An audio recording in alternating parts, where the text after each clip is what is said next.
Hi everyone, it's Giselle, and today I want to talk about inner child healing. So, over the past couple of days, I've had a lot of people's future children who haven't been born yet been very prominent around them when I was doing readings for them, to the point where even their nieces and nephews were able to pick up the energy of the unborn babies around them. It was so cute. And even in real life, they're getting the confirmation and feedback that yes, the other children are picking this up because they're being asked by their nieces and nephews, oh, when am I going to have, I think they refer to them as brother and sister or brothers, but really it's their cousins, but they feel such a close bond because they're already around them in spirit. So they're already there and they can feel that energy, and it just makes them so curious and so eager to see them and meet them in real life. It's so sweet.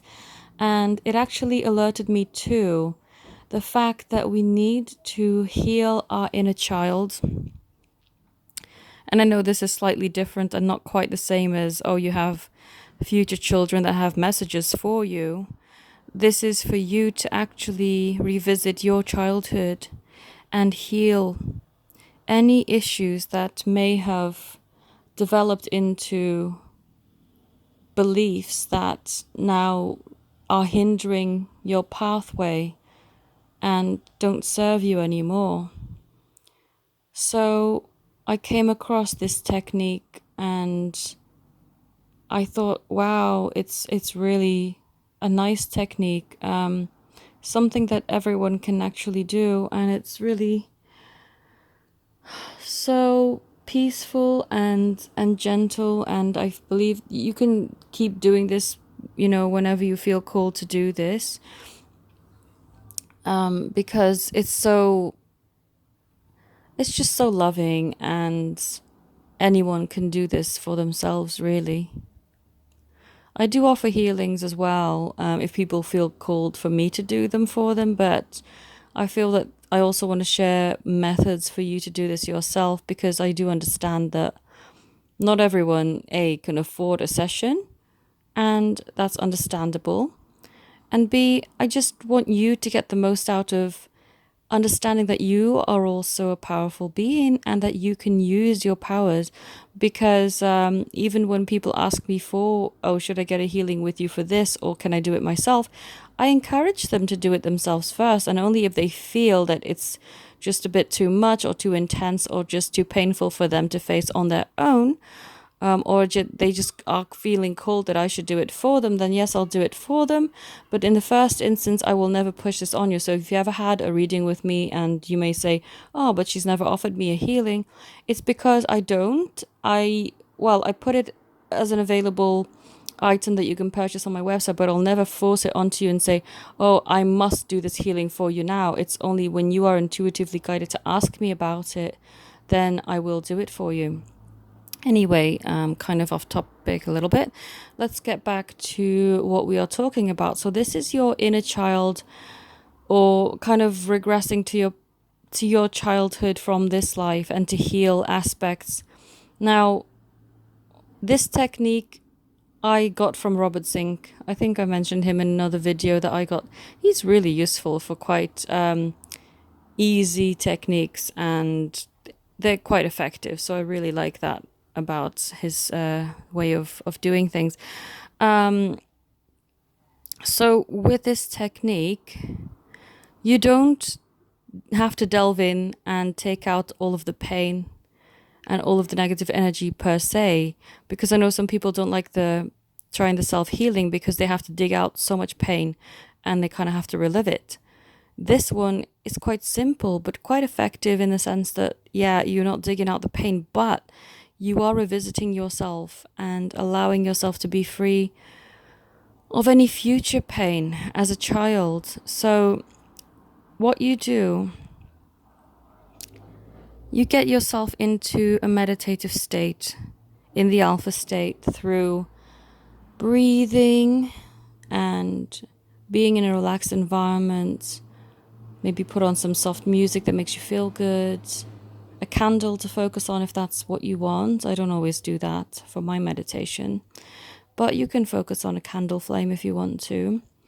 And then what you do is you step back in time into a memory that you had of you as a child. I'll usually visit my 3-year-old self because that's a very clear and vivid memory that I have.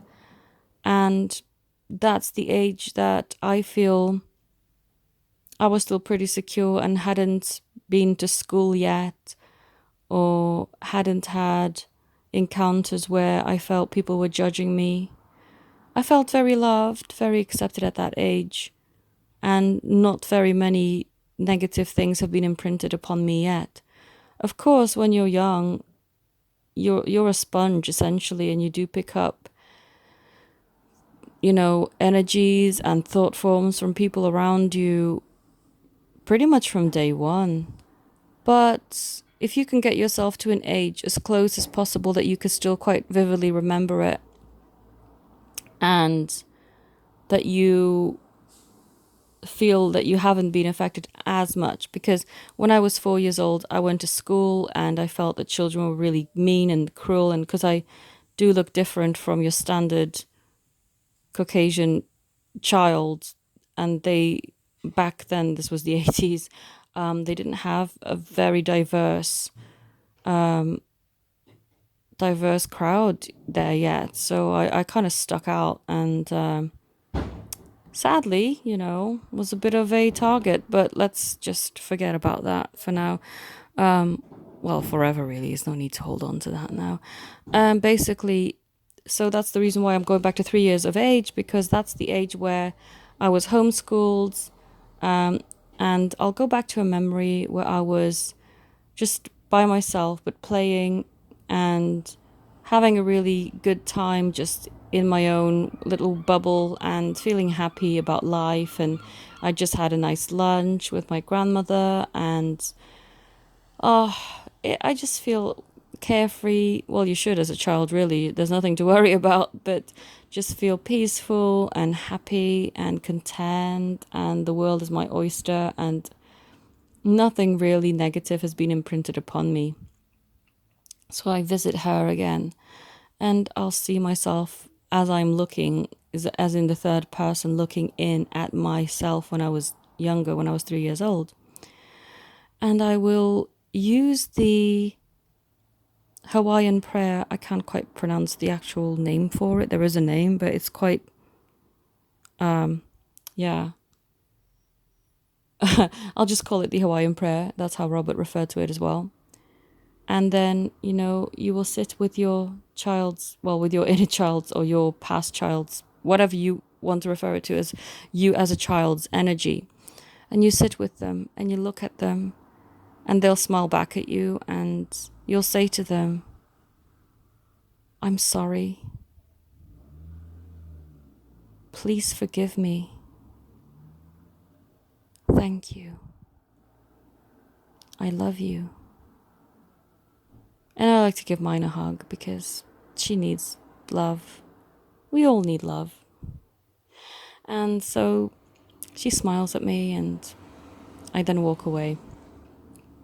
But you feel, even as I did it now, a shift in your energy. It uplifts you. It takes away a lot of self-blame and negativity and pain.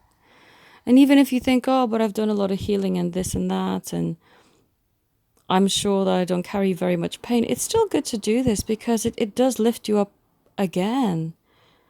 It's like a weight has been lifted, even though I didn't even realize the weight was still there, if that makes sense.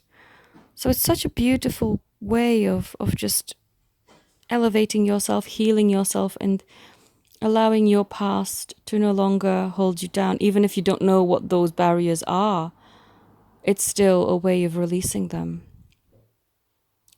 And try this and see how you feel, if you need to do it multiple times over a course of a week, a month, however long, couple months, do it until you start to feel completely loved, completely free, completely released from past negativity, hurt, thought forms.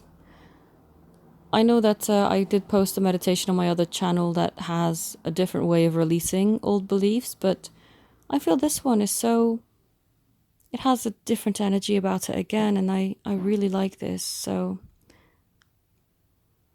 give it a try, see how you get on. If you want to connect with me and book any sessions with me, then my details are in the link.